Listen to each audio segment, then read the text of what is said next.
Bem-vindos à live de saúde mental, uma conscientização individual e coletiva que visa tratar de um dos assuntos mais importantes da humanidade, a saúde. Saúde do corpo e saúde da mente. A Cianf traz esse tema não só para compor uma das campanhas nacionais de prevenção à saúde mental, o Janeiro Branco, como também por se tratar de um assunto de extrema relevância para a sociedade. No momento em que estamos vivenciando uma pandemia.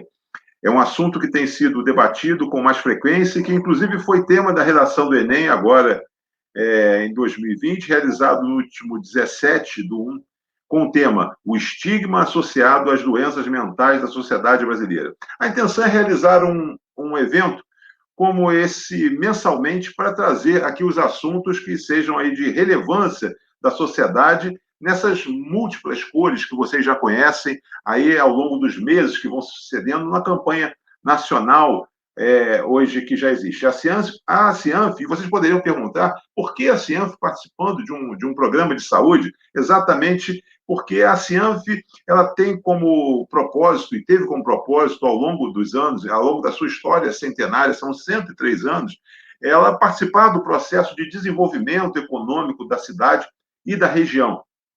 Temos hoje 1.600 empresas associadas e, principalmente nesse momento da história, podemos atuar profissionalmente no comportamento das emoções. É isso que a gente gostaria. Nós trabalhamos muito ao longo dos anos no desenvolvimento econômico, trabalhamos com as coisas, né, o processo de desenvolvimento da cidade, das indústrias, do comércio, né, da agricultura.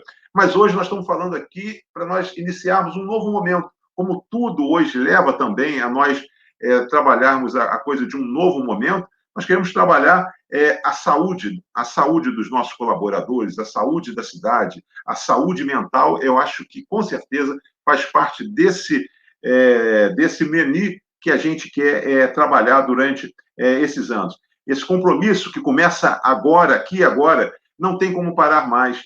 A pandemia formará uma geração de pessoas comprometidas com ansiedade e com depressão. Tudo que fizemos ainda será pouco, pois se não corrermos, poderemos estar diante de danos irreversíveis. As empresas, empresários, colaboradores, profissionais precisam se unir em uma grande cruzada, combate a inibir o crescimento da doença mental em Friburgo e no Brasil. O primeiro desafio então, quebrar esse grande tabu. As pessoas não falam sobre doença mental, têm dificuldade de conversar em casa, conversar com os amigos com relação à ansiedade, com relação à depressão. Então, estamos aqui agora com esse propósito. E eu queria agradecer muito que essa é uma iniciativa não só da Cianf, mas também da Coordenação de Saúde Mental da Prefeitura Municipal, na figura do Felipe, que está aqui conosco hoje. E, então, a gente agradece já, vamos contar aí com a presença aí de 5 profissionais da área de psicologia. A Luciana fará a apresentação de todos. Então, primeiro, nosso muito obrigado a todos vocês que acolheram esse convite da Cianf.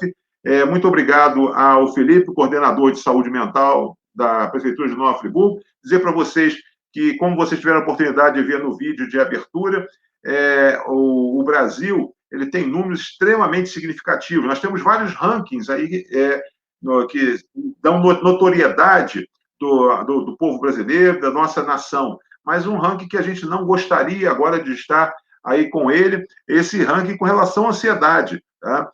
A Organização Mundial de Saúde, ela leva aí que nós tenhamos aí de 19, do ano de 2019 para o ano de 2020, nós temos aí quase 10% da população ranqueando o Brasil como o país com o maior número, né, de diagnósticos em ansiedade. E o quinto em depressão, com um pouco mais de 5%. Ocorre que os números já foram revisados e dá-se conta que hoje nós talvez tenhamos tido aí em torno de 90% de acréscimo na depressão e mais de 100% de acréscimo na ansiedade por conta da pandemia. Então, não há como se discutir. Você que está em casa agora, você que está nos vendo na sua casa, no seu trabalho, em qualquer outro espaço, né? Eu acho que pare um pouquinho e vamos aqui agora ouvir e para que a gente possa conhecer mais e para que a gente possa, de alguma forma, ao término desse programa, a gente possa aí estar com mais conteúdo, com mais informação, com mais dados e, consequentemente, com mais conhecimento. Queria dizer para vocês que nós estamos também aqui nos associando a uma cadeia que vai levar esse programa também para a TV Zoom, né? Que hoje vai retransmitir esse programa ao longo da semana, porque nós estamos até o dia 31 com a semana, com o mês da saúde mental, e podemos, inclusive, estender isso aí. Seja muito bem-vindo mais uma vez, e passo agora para Luciana Trigo, a nossa coordenadora, nossa psicóloga coordenadora da ACIANF, que vai apresentar os nossos convidados. Obrigada, Roosevelt. Agradecer primeiro o espaço da ACIANF, esse espaço que se abre para nós, profissionais da área de saúde, mas eu costumo dizer que é um diálogo nosso, mas é um diálogo que precisa ser com outros saberes também, com outras áreas também. Então, sim, a gente tem interesse em estender isso, né, para outros movimentos, outros encontros. Vou apresentar aqui, agradecer também ao apoio da Prefeitura, né, o apoio aí, a presença aí de cada um, né, dos profissionais de saúde que se dispuseram a estar aqui, a tratar desse assunto, que é de fato um assunto bem relevante, bem importante, principalmente para esse momento que a gente está vivendo, né. Final do ano agora a gente teve um número bem significativo, né, o Ministério da Saúde identificou numa pesquisa, agora em dezembro, que a ansiedade cresceu aí em torno de 86%, né, nesses indivíduos que foram pesquisados. Então, assim, é um número alto, a gente precisa estar falando mais disso. Então, agradecer a oportunidade de poder estar aqui e estar falando disso.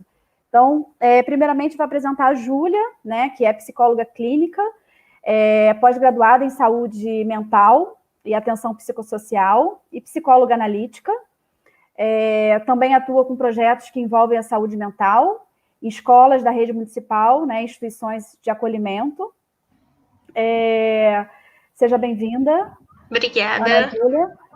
Apresentar agora a Inês Raquel Guzzo, que é psicóloga clínica, pedagoga também, mestre na área de diversidade e inclusão, na linha de pesquisa de altas habilidades e notório saber, pós-graduada em psicopedagogia e clínica psicanalítica, né, integrante da equipe de educação especial da Secretaria Municipal também, então atua dentro da Secretaria, psicopedagoga também, né, na região ali de Bom Jardim. Seja bem-vinda, Inês Raquel.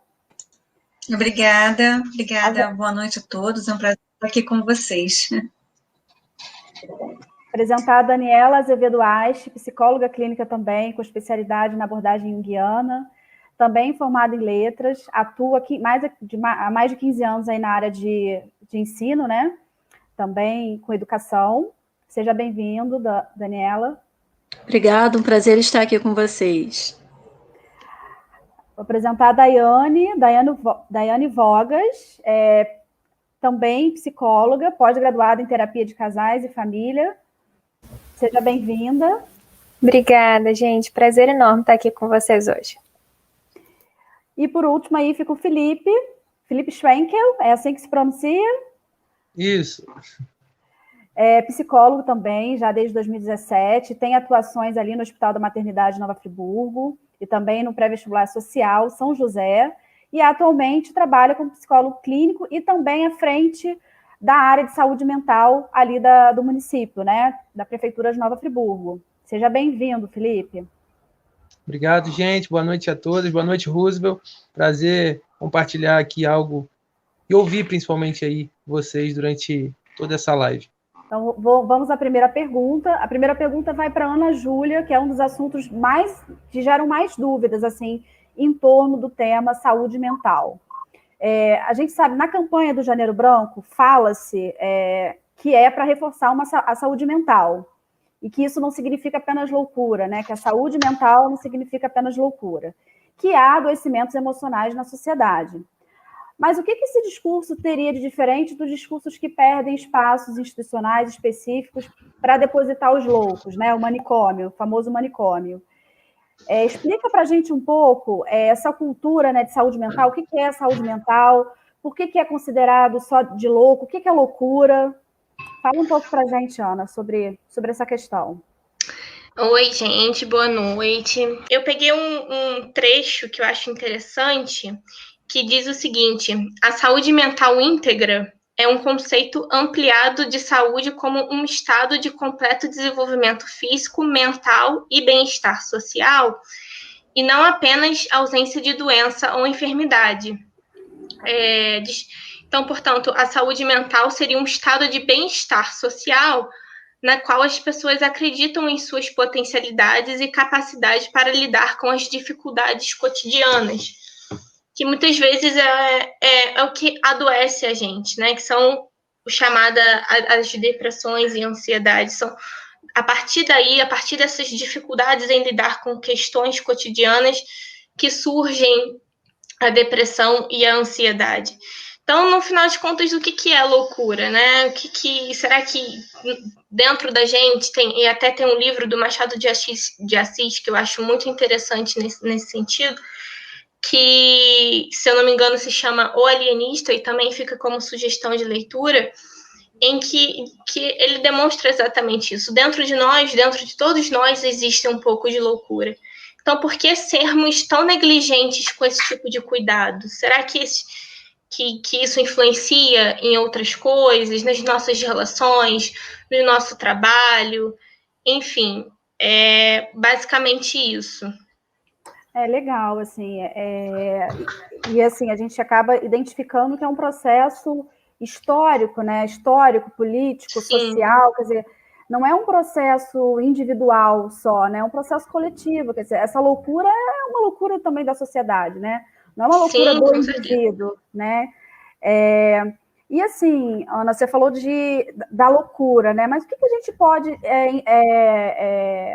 perceber, assim, de sinais, né, dessa loucura ou desse adoecimento, ou de que alguma coisa não está estabilizada, equilibrada? Quais são os sinais, assim, que a gente pode estar atento? Eu acho que, principalmente, a gente pode ficar atento àquele desânimozinho que a gente sente pela manhã, sabe? Quando a gente acorda. É aquela ansiedade que paralisa, que passa a ser somática, né? Você passa a ter sensações no seu corpo. E de certa forma passa a não ser mais uma ansiedade ou só uma preguiça, passa a ser um desânimo frente à vida, frente a enfrentar justamente as situações cotidianas, uma dificuldade em enfrentar as situações do nosso dia a dia, né? Eu acho que tudo isso são sinais, principalmente o nosso corpo. Eu costumo, assim, a gente na saúde mental fala muito sobre isso, que é a questão do corpo fala, o nosso corpo sempre vai falar. É um aperto no peito que passa de um dia só, ele se estende. É um frio na barriga que se estende, que passa a causar outros sintomas psicossomáticos. Então, a gente precisa ficar atento a esses sintomas psicossomáticos, a esse desânimo e tudo isso. Sim, com certeza. Assim. E sem contar que o trabalho também, né? No próprio trabalho, isso também pode ser identificado, né? Com certeza. O ritmo do trabalho passa a ser outro, quer dizer, a gente começa a observar também, quando a gente começa a observar também que o nosso rendimento, a gente não está rendendo conforme a gente poderia estar rendendo, então são sinais, né? Uhum. Alguém quer acrescentar? Eu acho interessante quando a Ana Júlia estava falando sobre loucura, na verdade existe uma frase de Freud que é sensacional, que é: de perto ninguém é normal, né? Todo mundo tem um pouco de loucura dentro da gente. E quando a gente começa a entender, sim, na verdade, o que de fato é a loucura, a gente passa a entender que loucura muitas vezes é aquilo que é diferente das minhas manias. É aquilo que é diferente daquilo que eu faço. Então tudo aquilo que é muito diferente daquilo que eu faço, daquilo que é considerado daquilo que é um normal. hábito, perfeito. Sai da normalidade e passa a ser considerado loucura. Então a loucura ela não existe um conceito genérico para a loucura, mas na verdade a loucura ela tem um significado muito singular e específico para cada um. Então o que é loucura para mim, subjetivo, pra, né? Ana Júlia, exatamente. Para Ana Júlia não é loucura, para Ana Júlia é um hábito, e a gente precisa ficar atento e ciente para a gente, lógico, não normalizar questões que não são para ser normalizadas, né? Para a gente não normalizar doenças, transtornos, Claro. enfim. Mas a gente precisa tomar também um cuidado para a gente não considerar loucura aquilo que só é algo diferente da gente, entende? Sim, por isso mesmo eu disse que a loucura está um pouco dentro de nós, né? E aí, pegando um pouco de Michel Foucault, que assim, eu sou uma grande fã do filósofo, ele diz que a sociedade que a gente vive é uma sociedade normatizadora, né? Então, tudo aquilo que tende a fugir da norma, daquilo que é considerado normal, é visto como louco. Na verdade, não é isso, é só uma questão de ser diferente. E a gente precisa respeitar essas diferenças que existem em cada um de nós. Cada um, nós, né? Cada um é diferente de um jeito e nem por isso somos, né, loucos ou precisamos ser negligentes de cuidado. Muito pelo contrário, a gente precisa cuidar das nossas loucuras. Exatamente. Eu queria chamar o debate a Dayana. Dayana, nós ouvimos aí a Ana Júlia falar algo que para a gente soa como aquela coisa do diferente, que na verdade o Felipe agora acabou falando. Quer dizer, que tem uma coisa que eu queria chamar você para você poder esclarecer um pouquinho para a gente. Por que a saúde não se restringe à ausência de doença? Né? O que significa isso? Quer dizer, uma fala nesse sentido, quer dizer, para a gente isso soa, de certa forma, com uma certa complexidade. Sim, sim. Bom, primeiramente, boa noite a todos, um prazer enorme estar aqui. Bom, vou tentar resumir, né? O assunto é um pouco amplo, se a gente for pensar no conceito de saúde, né? Mas vou tentar fazer um resumo aqui para a gente poder ser mais diretivo, né? E entender melhor o que isso quer dizer. Na verdade, quando a gente pensa em saúde, primeiro a gente precisa pensar que a gente está falando de saúde de um indivíduo, de uma pessoa, né? Que ela tem suas dimensões, né? Então, a OMS ela vai dizer que esse conceito é muito amplo, não se restringe à ausência de enfermidade, né? Porque saúde, na verdade, como a Ana Júlia citou anteriormente, é um estado de completo bem-estar, tanto físico quanto mental e social. Então, por isso que a gente fala que não é simplesmente a ausência de doença, né? A gente não está falando só de eu não ter alguma patologia. E aí a gente esbarra um pouquinho, né, nesse conceito do que é normal, do que é patológico, entra um pouco, né, do que é loucura, o que não é. Então, na verdade, a gente está falando de saúde enquanto esse conceito de um estado de completo bem-estar, né? E quando a gente pensa no indivíduo, no homem, ele é considerado o homem biopsicossocial, ecológico, espiritual. Daiane, o que isso quer dizer, né? Que nome esquisito é esse? Na verdade, a gente fala de um ser que tem essas diferentes dimensões que se correlacionam, né? Então, quando a gente tem uma visão ampliada de totalidade em relação ao indivíduo, a gente consegue entender melhor que aspectos são esses que interferem diretamente nessa saúde, tanto física quanto mental, tá? Então, aqui nesse conceito de homem biopsicossocial, ecológico e espiritual, a gente tem todas essas dimensões, tanto a biológica, né, que está se referindo ali à saúde do meu corpo físico, né, aos meus fatores genéticos, doenças pré-existentes. A gente está falando de um aspecto psicológico, né? Os meus estados de humor, comportamentos, os tipos de pensamentos que eu tenho, são negativos, são positivos, meus traços de personalidade. Quando a gente fala de fator social, a gente está falando aí da cultura, da família, dos contextos em que essa pessoa está inserida, né? Então, situação socioeconômica, tudo isso vai interferir. A gente está falando de uma questão espiritual, né? Não apenas aqui falando simplesmente da fé, ou religiosidade, né? Mas com relação a um sentido de vida. E, por último, ecológico, porque hoje a gente sabe, né, da importância para nós, enquanto pessoas, enquanto indivíduos que somos, a nossa relação com a natureza, né? Então, quando a gente pensa em todas essas dimensões se correlacionando, a gente pode entender, né, que existem outros fatores que acabam prejudicando, né, colocando em risco aí a nossa saúde mental, que podem ser o trabalho excessivo, né, isso já foi citado aqui anteriormente, que a nossa produtividade pode ficar um pouco mais baixa, né, mas o trabalho excessivo, estressante, essa dinâmica do ambiente de trabalho pode ser prejudicial, o desemprego, né, as pessoas realmente sofrem muito com essa mudança, né, rápidas mudanças sociais, perdas de pessoas queridas, mudanças de cidade, por exemplo, a gente tem as mudanças econômicas em si, perdas financeiras mesmo, podem ser um fator de risco, né?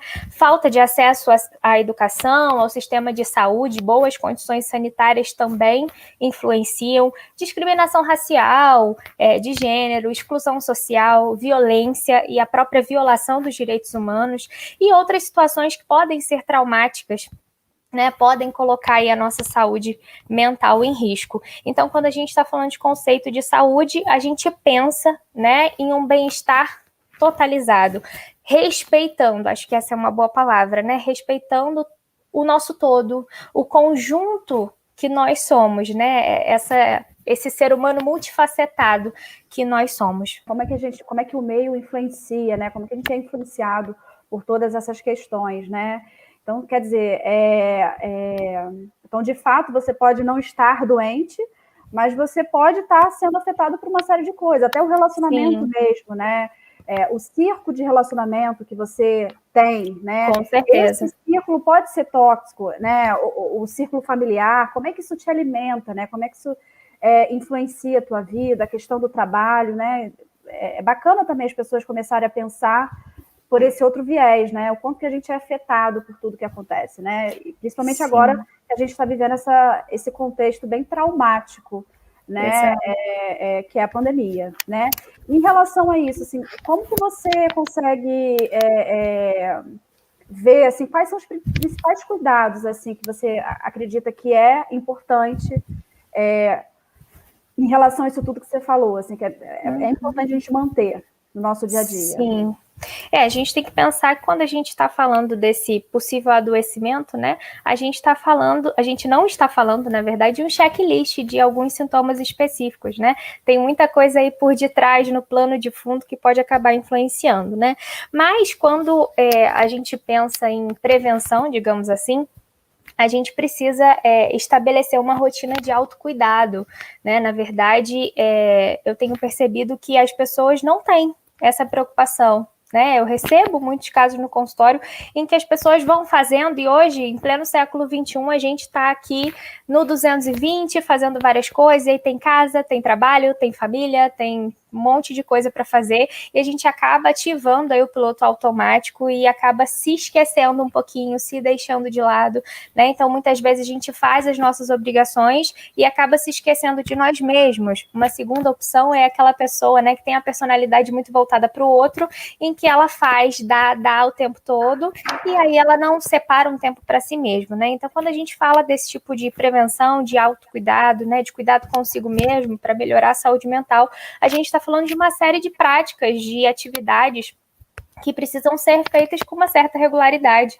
né, que priorizem, antes de mais nada, o nosso bem-estar. Então, de uma maneira bem geral, são atividades que produzam isso, né, um bem-estar. Então, a gente tem aí alguns exemplos, né, simples, que todo mundo fala, né, isso aí está em alta, mas a gente acaba se esquecendo, que são aqueles básicos, por exemplo, uma boa alimentação, né, priorizar o que a gente come, beber bastante água com frequência, de forma regular, praticar atividade física, independente de qual seja, né, manter o nosso corpo em movimento, além de trazer a sensação do bem-estar, a gente também traz, né, aquela sensação de disposição, estou mais disposto, né? A gente vai falar aí da importância do cuidado da nossa relação com a natureza, né, da nossa exposição a ela. Então, manter esse contato com a natureza é super importante para o nosso bem-estar. Além de outras coisas, né, como evitar a automedicação, que infelizmente isso é uma prática aí, muito comum aqui no Brasil também, né?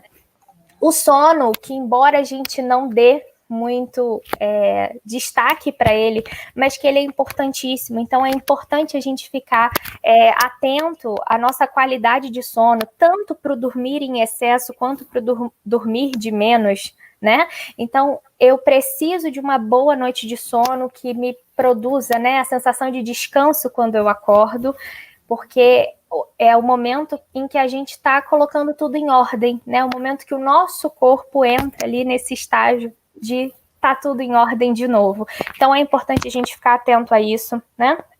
Cuidado com os excessos de uma maneira geral. Então, excesso de qualquer coisa, bebida alcoólica, outros tipos de drogas, chocolate, comida, qualquer coisa que seja excesso, né? Pode trazer algum prejuízo para a gente. Então, fazer atividades que a gente goste, né? Então, faça aí uma listinha na sua casa, quais são as coisas que você gosta de fazer e que você não tem feito. Por exemplo, né? Eu gosto muito de fazer essa atividade no consultório com alguns pacientes, né? Que eu faço esse retrato. O que eu gosto e faço, o que eu gosto não faço, o que eu não gosto e faço, o que eu não gosto e não faço. Porque quando a gente coloca isso aí numa listinha, a gente acaba percebendo que muitas coisas que a gente gosta de fazer, que nos produzem prazer, a gente acaba deixando de lado aí no nosso dia a dia. Além disso, como você falou, né? Manter relacionamentos saudáveis. A gente sabe que os relacionamentos tóxicos, abusivos, eles são extremamente prejudiciais à nossa saúde. Então, mantenha relações que te fazem bem, que sejam positivas para você. Respeitar os nossos limites, porque o nosso corpo fala, como já foi dito aqui. Então, respeite os seus limites, descanse quando for preciso, em vez de parar, né? Se elogie mais, porque a gente é muito autocrítico e a gente tem a péssima mania de só fazer e achar que a gente está cumprindo um checklist, um número específico de obrigações, e a gente se esquece de elogiar, né, pelos nossos avanços, pelos nossos ganhos. Agradecer pelas pequenas coisas, pelos nossos aprendizados, o ato de você ser grato, né? Ele traz esse bem-estar a médio e longo prazo, né? E definir metas que sejam realistas, né? Quando a gente está falando aí de janeiro, a gente está vindo aí de um período em que todo mundo se reavalia muito, faz aquelas metas lá, nesse próximo ano eu vou fazer isso, isso e isso, mas a gente precisa definir essas metas de uma forma clara, objetiva, realista, para que a gente evite a frustração desnecessária, né? Então pense com carinho o que você realmente precisa fazer, né? Quais são as suas prioridades. E por fim, né, uma técnica que hoje está muito em alta, as pessoas estão falando muito mais, que é a técnica de meditação, que faz um bem danado para todos nós, né? E é cientificamente comprovado aí todos os benefícios, tanto para as nossas emoções, quanto para o nosso próprio cérebro, né? Fisicamente ali falando. A gente sabe que hoje aí a prática regular de meditação aí, em média de 15 a 17 minutos diários são suficientes para provocar, né, algumas alterações realmente na nossa estrutura cerebral. Isso acaba reduzindo, né, o nosso envelhecimento, né, cerebral, a massa encefálica que a gente tem, né, acaba sendo consistente ali ao longo do tempo. Isso ajuda a gente a não ter um envelhecimento cognitivo, né? Então aí não desenvolver aqueles esquecimentos. A gente hoje tem alguns estudos aí que revelam que pessoas que praticam meditação com regularidade... Praticar meditação. Meditação. Quem pratica com regularidade aí na terceira idade vai ter um cérebro realmente ali pensando anatomicamente nele igual a de um jovem. Luciana, eu recentemente fiz um curso de Mindfulness e aprendi com a professora Tamara Russell, que é uma das, né, um nome hoje mundial aí de repercussão, que com 5 minutos de meditação, né? E eu aprendi uma coisa chamada também pausa transacional, né? Então, a gente, nesse tumulto todo da vida, às vezes a gente parar para dar uma respirada e tal, isso eu posso dizer para você, sou testemunha que isso funciona. Realinha, né, Realinha. Alguns anos atrás, eu provoquei aqui um espaço em Friburgo para que pudesse trazer meditação, e durante 2 anos e meio fiz. Eu posso dizer para você que isso modificou muito naquele momento. Vou dizer para vocês o seguinte, vou confessar aqui, ninguém está nos ouvindo, né? Isso aqui é fechado, mas durante 2 anos e meio isso foi muito importante. Eu fazia reuniões, às vezes, que eu tinha um grau de estresse, né, bastante elevado, reuniões grandes, de 3, 4 horas, Eu fazia antes da meditação, quando eu ia para a reunião, eu ia, né, mais tranquilo, mais zen e tal, e acho que funcionava. Então, eu posso testemunhar para vocês que vai. Vamos para a próxima pergunta, então, que vai direcionada para a Daniela Ashe. Por que a linguagem é tão fundamental para a sociedade como um todo, mas principalmente para nós, profissionais da área de saúde? Bom, então, linguagem, ela não é exclusiva do ser humano, né? Não é uma prerrogativa nossa.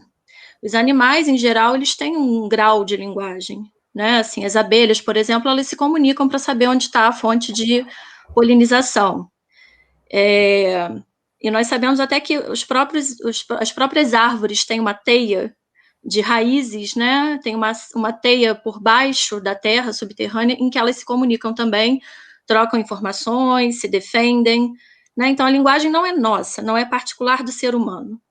Mas o ser humano, ele conseguiu, sabe-se lá de que forma, né? Cada um vai ter uma explicação diferente para isso, mas ele conseguiu se descolar da natureza, né? No sentido de criar uma linguagem altamente especializada, altamente própria, né? E o produto desse repertório extremamente particular do ser humano, nós chamamos de fala, né? A linguagem, uma linguagem extremamente especializada.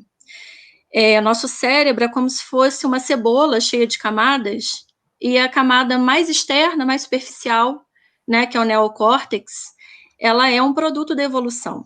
E é lá que acontecem aquelas coisas que nos diferenciam de outros seres da natureza, né? Então, a fala é o produto da subjetividade humana.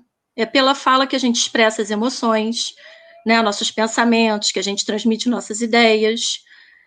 Então, a fala, ela é exatamente aquilo que é o objeto do psicólogo, do estudo do psicólogo, que é a psique. E a gente poderia pensar, bom, mas então as pessoas que têm um certo déficit, têm um transtorno específico de fala, têm um transtorno de desorganização do pensamento, como é que se dá essa comunicação? Né? Existe subjetividade aí? Como é que se garante, então, uma terapia que não passe pela fala, né, por uma linguagem ordenada, racional, lógica? E aí a gente pode estender esse conceito de linguagem, porque o homem, ele tem uma linguagem muito própria, muito específica, que também parte da expressão mais sensível, né? Então a gente vai ter, por exemplo, acho que foi a Ana Júlia quem citou o filme de Doutora Nise, né, No Coração da Loucura. Ela foi pioneira, né, no Brasil em tratar pacientes com transtornos mentais, pacientes psicóticos, né, de uma condição grave, e o meio como ela conseguiu se estabelecer uma comunicação com esses pacientes foi através da arte, da terapia expressiva, né? Então a gente tem aí o contexto das arte-terapias também, né, da arte sendo um veículo de comunicação do inconsciente, das subjetividades. O Museu do Inconsciente, que foi produzido a partir de toda essa obra que a doutora Nise fomentou no Brasil e começou a legar para o nosso país, tem obras riquíssimas, né? Assim, coisas belíssimas e que foram feitas por pessoas que não eram capazes, né, em um primeiro grau, em um primeiro momento, de se comunicar, mas se comunicavam com beleza, com perfeição, né? Se comunicavam de uma forma muito própria. Então, dentro do contexto da psicologia, a gente também tem as terapias expressivas, né? E, como a Luciana muito bem sabe, né, ela pode falar muito melhor do que eu, as terapias haitianas sabem muito bem, vocês já disseram também que o corpo fala. Então, a linguagem corporal também é muito importante, né? Dentro da terapia haitiana vai se trabalhar a couraça muscular, né? Vai se trabalhar determinadas partes do corpo que são muito rígidas. Por que são rígidas? O que aconteceu na história desse indivíduo? Né? Até o formato corporal ele é determinado pela estrutura psíquica. Daí a gente vê, como a Daiane já falou também, que corpo, mente, o que quer que a gente possa chamar de alma, né? Tudo isso é associado. A gente não pode dizer que o corpo não faz parte da gente, né? Que a nossa mente é separada, que a gente pode só trabalhar a mente e não trabalhar o corpo, né? Ou então divorciar essas funções, essas partes do nosso ser. Então, a gente tem as terapias haitianas, a gente tem bioenergética, que também vai trabalhar com essa linguagem do corpo. E, só para terminar aqui a minha fala, que eu não quero me estender muito, Ana Júlia falou sobre a normalidade, né, o normótipo. O normal na nossa sociedade, né, o contexto de normal na nossa sociedade é o homem não expressar suas emoções, é o homem não falar. E o sentimento que é represado, ele vai para algum lugar, ele se transforma em sintoma, se transforma em dor. Né? Então, a gente tem que repensar esse contexto de sociedade, essa sociedade que a gente criou até aqui, em que o homem não é capaz de se expressar e não pode se expressar, em que essa emoção ela é subjugada. Né? Então, nossa matéria-prima é a fala, a gente tem várias maneiras de trabalhar essa linguagem, e é o que nos torna mais particularmente humanos. Olha, a próxima pergunta vai direcionada para Inês Raquel.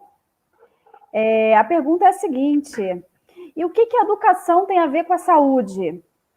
Como que a saúde mental favorece ou prejudica na aprendizagem? Obrigada pela pergunta, boa noite a todos, né? E quero registrar, assim, a presença das queridas colegas Maristela, Leila e a Regina. Então, Luciana, eu acho muito oportuna essa pergunta, essa reflexão, porque Friburgo nós estamos sofrendo com o segundo impacto de uma tragédia, né? Esse ano de 2021, nós estamos com um marco aí de 10 anos pós-tragédia, né? A maior tragédia natural ocorrida, né, no Brasil. Friburgo foi o epicentro, né? E agora a pandemia. E nós temos aqui as colegas, como eu falei, que fazem parte do CEAP, que é o Serviço de Atendimento, Serviço de Estudo, Atendimentos Psicopedagógicos, que tratam especificamente do tema dificuldade de aprendizagem das crianças que não são público-alvo da educação especial. Quando eu falo crianças, ou quando eu falo alunos da público-alvo da educação especial, eu me refiro a alunos com deficiências, transtorno global do desenvolvimento e altas habilidades.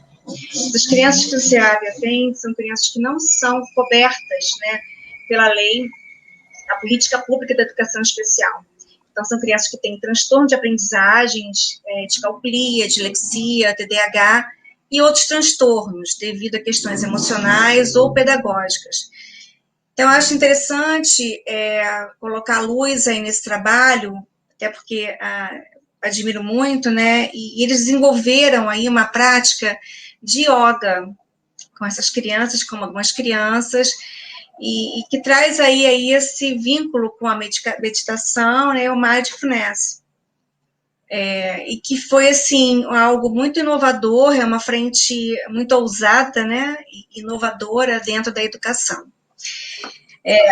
E, assim, a gente, claro que está vivendo um momento de grande impacto, inclusive a gente pensa até numa reedição, né, crianças que nasceram em 2011, e a equipe tem até esses registros, que desenvolveram graves problemas de aprendizagem, tanto obstáculos da alfabetização, como problemas que vieram trazendo nesse percurso. Hoje, essas crianças estão em torno de 10 anos, e eles estão no 5º ano, uma antiga 4ª série, em que demandam muito atendimento, tanto por questões emocionais, né, porque a gente teve uma situação, né, a tragédia é um evento potencialmente traumático, assim como a gente está vivendo também a pandemia de 2020, que é um evento potencialmente traumático e que vai impactar essa geração. Os pequenos, né, a gente vê crianças com 3, 4 anos dizendo que não quer ir para a escola porque tem medo do coronavírus. Essas crianças que têm que usar máscara, né, que estão tendo também acesso à informação muito pesada, né, por mais que os pais, familiares, enfim, né, tentem proteger em relação a essa coisa toda da mídia, dos jornais, não tem como fugir desse assunto. Ele está o tempo todo, né, na internet, na rua, no mercado, e essas crianças, elas têm que lidar com esse momento de grande ameaça. Tanto ameaça as suas vidas, como ameaça também seus entes queridos, né? Algo muito, assim, interessante na minha família, meus tios têm um neto, e aí foi ter contato com ele, uma criança de 8 anos, que estava contaminada, e ninguém sabia, e ele acabou contaminando os avós, né? E aí o médico muito sábio, né, orientou muito os meus filhos não falarem de forma alguma da possibilidade do contato com ele, com o neto, né, ter contaminado eles, né? Imagine a culpa que ia gerar essa criança se acontecesse alguma coisa com os avós. Então, é evidente que a gente está vendo aí o prejuízo que a pandemia está trazendo à educação, né? Essas crianças perderam vínculos com os colegas, com os professores, a rotina foi completamente suspensa, né? Então, imagina aí o nível de saúde mental dessas crianças e o apoio que é necessário. Então, essa frente, assim, né, quando a gente pensa em a frente de trabalho, que é muito inovador, imagina desenvolver yoga com grupos de crianças, né? O quanto que isso traz aí um bem-estar físico, emocional e mental. E é claro que isso vai oportunizar a aprendizagem, né, de melhor qualidade. É importante também destacar que em 11 de dezembro de 2019 foi promulgada a Lei 13.935, que trata dos serviços de psicologia e serviço social nas escolas, principalmente nos serviços públicos de educação. E a lei é muito pequena, a lei tem 3 artigos, mas muito clara e muito objetiva, e ela determina que os sistemas de educação público devem estar organizados dentro de um ano para ter essa equipe, né, nas escolas, né?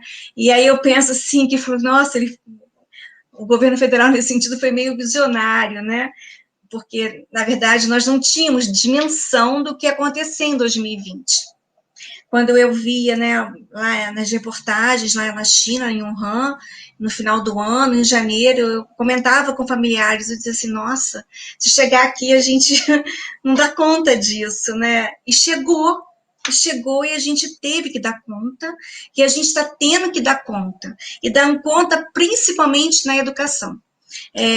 Como o Felipe, né, eu já trabalhei no CAPS, eu fiquei 8 anos no CAPS, e o CAPS é porta de entrada para o serviço de saúde, e aí eu brinco assim com os colegas, eu falo, nossa, porta de saúde, porta dos usuários, né, para a saúde e assistência social, é a educação pública. Então, olhar com mais cuidado, né, e ter essa sensibilidade para essa geração que está sendo altamente impactada por essa tragédia, e aqui em Friburgo, eu repito, para uma reedição de uma nova tragédia, né, a gente precisa ter muito cuidado com isso, tá? Então, a educação tem tudo a ver com a saúde mental, porque sem saúde mental a gente não aprende. Com a Constituição de 88, houve a universalização do ensino, e aí o ensino foi obrigatório e para todos, e aí as crianças, né, de classes muito, muito desfavorecidas, elas entraram muitas vezes desnutridas para a escola, ou com dificuldade de manutenção da atenção por falta de alimentação, né, de alimentos básicos. Foi feita em toda uma campanha, então, da saúde nutricional, e aí foi um avanço muito grande para a educação, e agora acho que o avanço é a saúde mental. A criança, ela está impactada com essas vivências de perdas, vivências de violência, a gente imagina quantos lares estão completamente destruturados por conta da pandemia, questões econômicas, e como as crianças estão sendo afetadas. Então, acredito que essa década de 20, né, a década de 20 do século 21, seja agora um olhar muito propício, um olhar muito específico para a saúde mental. Sem comida, sem saciar a fome do corpo, não tem como a gente ter atenção, não tem como ter aprendizagem. E também é o passo de ter que enfrentar perdas, vivências de violência, não tem como a gente aprender. Né? E as crianças também padecem de ansiedade, depressão. Eu falo com muita propriedade na educação básica, porque eu tenho uma experiência larga na educação básica. Claro que aí pensando também na saúde do universitário, que também está passando por diversas situações, né? Mas como, né, a minha experiência dentro da educação básica, a gente pensa as crianças, imagina a alfabetização para essas crianças, né, online. foram muitas adaptações, né, Raquel? Assim, a educação talvez tenha sido aí a mais exigida, mais confrontada, né? E quanto que a gente... da rede, né? Principalmente da rede. Isso, principalmente da rede pública, né? Assim, porque a gente tem que lidar com um público muito, muito heterogêneo. E aí, quanto a gente tem quebrando a cabeça, né? Como lidar com essa situação. E no final do ano foi muito desgastante, porque aprova, não aprova. Não, mas o menino não participou de nada, a gente nem sabe de tá. Mas aí a gente fala, qual foi o acesso que nós promovemos a essa educação? A gente tem o transporte escolar, a merenda escolar. E agora 2020, a gente teria que ter o chip escolar, o celular escolar, né? E aí a gente não teve nada disso, e aí vai reprovar os meninos, né? Enfim. Vamos para a última pergunta, agora direcionada para o Felipe Schwenkel. Existe um aspecto que diz que a campanha do Janeiro Branco surgiu porque não havia uma campanha específica de saúde mental, né? Mas a gente sabe que não é bem assim, né? Fale um pouco sobre essa campanha e de que forma o município de Nova Friburgo tem atuado. Felipe? Perfeito, Luciana. Então, na verdade, o Janeiro Branco, ele tem um significado, tanto em ele existir, mas principalmente nas palavras e no mês ao qual ele foi utilizado. Geralmente, janeiro é o mês, é a data em que a maioria, né, das pessoas param para pensarem, para sonharem, para terem metas, desenvolverem metas para cumprir ao longo do ano, para desenvolverem metas que nem sempre a gente vai alcançar, como o famoso 10 quilos que iremos perder ao longo do ano, ou o carro que iremos comprar, ou a casa que iremos morar, enfim. É o mês em que a maioria das pessoas elas param e refletem, e olham para dentro de si, e conseguem fazer ou pelo menos tentam fazer uma autoanálise, ou fazem da forma que podem. Por isso, janeiro. Branco, não por branco ter um significado, a cor branca ter ou não um significado. Na verdade, a escolha do janeiro branco tem muito mais a ver com uma folha em branco. Então, janeiro de olhar para si, branco de uma folha em branco, ou seja, eu tenho 12 meses para reescrever ou para tentar mudar alguma coisa. Então, a campanha ela vem muito mais nesse sentido, e foi uma campanha que surgiu em Minas Gerais, e hoje ela é uma campanha que já alcançou países como o Japão, enfim, já se tornou uma campanha internacional. Então, na verdade, existe um significado por trás do janeiro e por trás do branco. Existe, assim como existe o Setembro Amarelo, né, e você estava falando de uma campanha voltada para a saúde mental. O Setembro Amarelo ela é uma campanha muito mais de prevenção, né, que é a prevenção ao suicídio. E é uma campanha na qual a gente foca 100% em depressão, que é o fator que traz talvez uma das consequências mais graves dentro das doenças psíquicas. O que eu quero trazer aqui, na verdade, da importância da gente falar do Janeiro Branco, é que o Janeiro Branco ele não é somente, como foi falado aqui por cada psicóloga, o Janeiro Branco ele tem uma tendência diferente do Setembro Amarelo, que não é uma tendência da gente apenas prevenir, mas é uma tendência da gente olhar para si. O Janeiro Branco é isso, é a gente olhar para dentro de si, e essa a essência da campanha. É olhar para dentro de si e a gente começar a rascunhar dentro da gente coisas que talvez não estejam tão legais. Como a Dayana falou, de uma forma muito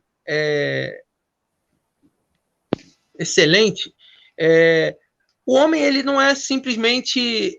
a saúde mental ela não é simplesmente uma ausência de doença, porque o homem ele é composto por várias e várias questões que nos cercam, que estão à nossa volta. Então, quando a gente fala do Janeiro Branco, a gente não fala somente de um transtorno, a gente não fala apenas de uma doença, a gente fala, na verdade, de uma série de fatores que, quando entram em contato com a gente, podem trazer uma série de prejuízos. Da outra forma, quando entram em contato de uma forma na qual a gente esteja preparado, elas podem trazer uma série de consequências que não vão ser tão prejudiciais quanto se nós estivéssemos despreparados para enfrentá-las. Por exemplo, ninguém está preparado para enfrentar uma pandemia. Mas quando a gente tem saúde mental, ou quando nós desenvolvemos ao longo da pandemia um fortalecimento da nossa saúde mental, a gente entende que nós passaremos por ela com um dano ou com um prejuízo muito menor do que se nós não estivéssemos preparados. Então, esse ano específico de 2021, o Janeiro Branco, ele tem uma importância, porque nós estamos passando pelo momento mais crítico dentro aí de 100 e poucos anos da humanidade. Como o Roosevelt falou, não é algo municipal, regional, estadual, é algo mundial. E nós estamos passando por isso.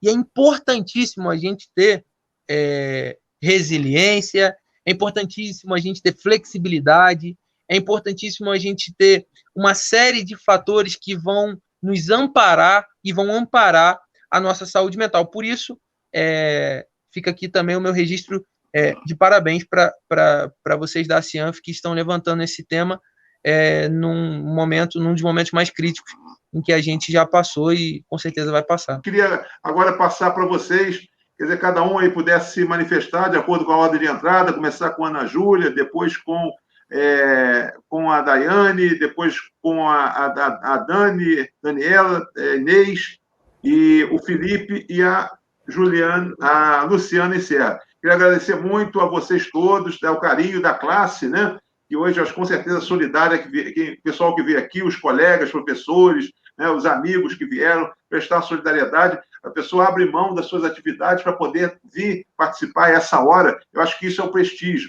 que se dá ao tema, e acho que eu fico muito feliz com isso. Queria agradecer ao presidente Júlio Cordeiro, nosso presidente, que oportuniza esse espaço para a gente. Eu acho que é um espaço inédito, em que as pessoas, mais uma vez, devem estar perguntando por que a Cianf, né?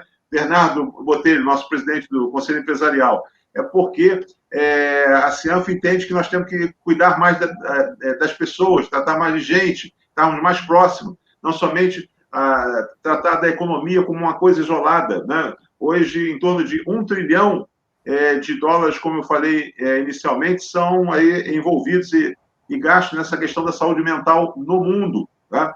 E cada vez mais a coisa vem se avolumando. Hoje se morre mais de saúde mental do que cardiopatia, né, no mundo. Então, as pessoas têm que, pelos números que nós estamos falando aqui, falamos inicialmente, queria agradecer a Anne e o Carlos, né, pela cobertura que deram no apoio. A Anne, nossa assessora de comunicação, nossa coordenadora, e o Carlos, nosso TI, que estão aí na retaguarda falando.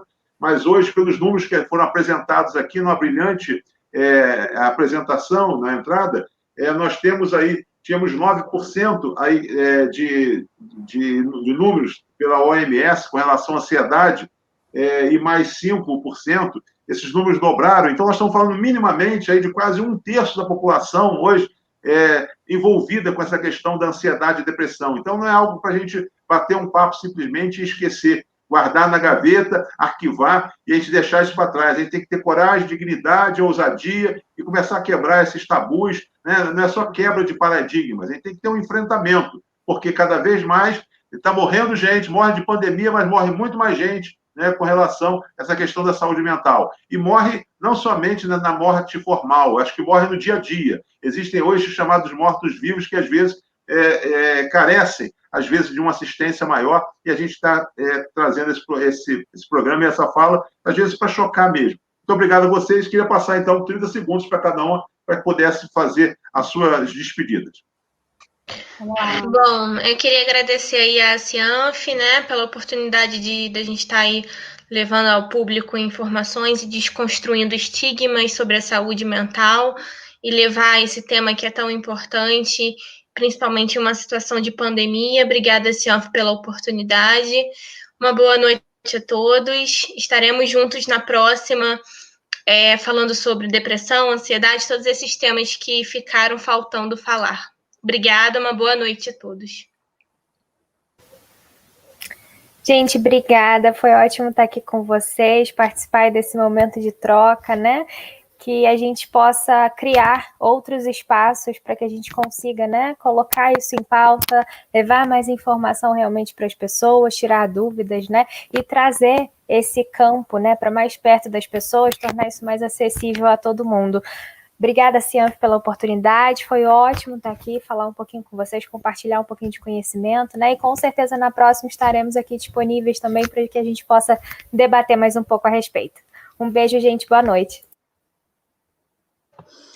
Agradecer também a oportunidade de rever colegas tão queridos, né, que a gente só se encontra, às vezes, em ocasiões assim, a quem nos prestigiou até agora aqui na audiência, e deixar a provocação que vocês realmente, né, enquanto sociedade, cobrem do poder público a presença cada vez maior da saúde mental, dentro do contexto, né, que no século XXI a gente realmente possa instalar esse paradigma, né, do cuidado integral ao ser humano. Não se pode deixar de lado, de nenhuma forma, o campo emocional, né? Tudo concorre para que nós sejamos cada vez mais plenos, e a saúde mental é a base de tudo. Então, que a sociedade também cobre dos seus governantes, assim como Inês Raquel falou, né, que já existe uma lei que estabelece que haja esse cuidado dentro da escola pública, dentro da educação pública, prioritariamente, que isso possa ser cobrado e realmente possa, né, ser efetivado, para que a gente possa ter um novo paradigma de cuidado. Obrigada, boa noite a todos. Eu quero agradecer o convite, a Cianf, em especial a pessoa de Luciana, que me fez o convite, e foi um prazer grande estar com vocês aqui, dividindo esse espaço de reflexão, né, na qual a palavra, ela se torna plena, né, plena para enfrentar esse vazio aí que algumas situações impõem na nossa vida, né, principalmente as situações de tragédia. Então, que a nossa palavra seja sempre plena, né, e como eu acredito que foi aqui de todos nós, né, esse espaço de escuta e de palavra, de escuta e de fala. Boa noite, muito obrigada.